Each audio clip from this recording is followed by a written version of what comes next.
Hi, today at Cheddas Auto I'm going to show you how to install your bump steer kit for the GD3 Honda Fit. First we're going to loosen off these lug nuts while the car is still on the ground. Put a jack up underneath here, jack the car off the ground and support it properly so that we can work on it safely. Alright, now you see the jack is installed somewhere safe, and we're going to loosen a couple nuts. We can turn the wheel to make it easier to access. So you can see that pin down at the bottom of the ball joint that needs to come out. We need to take off that nut, and we also need to loosen off the jam nut on the back of the tie rod. We can put a wrench on there and put one on the ball joint if we need to, just so it doesn't spin. After, I'm going to use a pickle fork to take the ball joint out. Now, I would normally use a ball joint splitter rather than this one, but this is pretty quick. And you can see I've taken out the pin, and now I'm just going to hammer this in to get the ball joint out.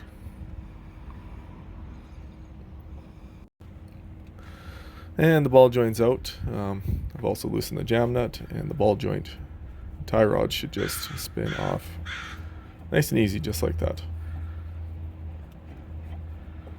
Once it's off, we're going to install the new adapter and rod end.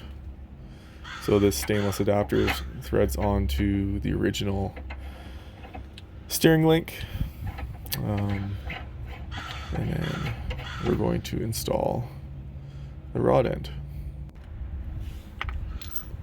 This rod end is a PTFE style, non-lubricated.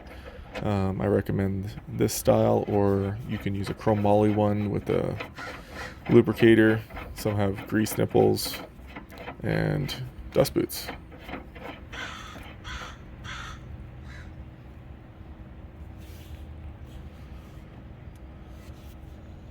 Next up is installing the washer adapter that is tapered into the original knuckle. That slides in there nice and tight with no play. Also stainless. And you can see the 7/16 through bolt with hard washer, and the adapter and hard anodized spacers. So I'm going to take a spacer and put it on the part, and you can see it threads simply in like that, and I'm going to install it into the rod end. From here, I'm going to have to put the phone down and install the bolt. And now I'm going to tighten up the top bolt, and you can add your washers to the bottom depending on how much bump steer you want to correct. I'm going to put the 1/4 inch washer in first, the 1/8, and then another 1/4, and use 2 wrenches to tighten it up. I've jacked up the car just to make sure that everything is tightening freely.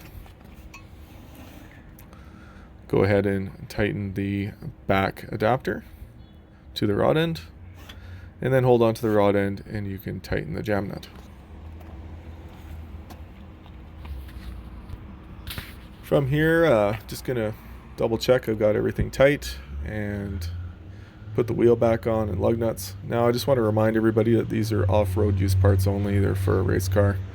You're going to want to inspect these every race. It's unlike a ball joint that you just set it and forget it.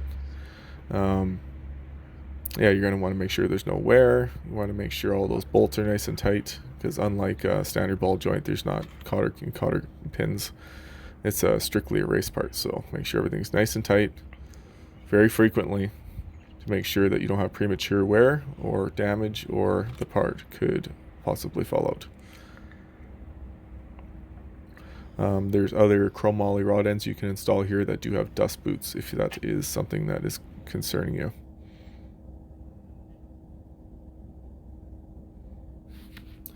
Thanks for watching. Next off, we're going to head to the alignment shop just to make sure the toe is correct, and probably check out my camber too, because I haven't checked since I installed the tines.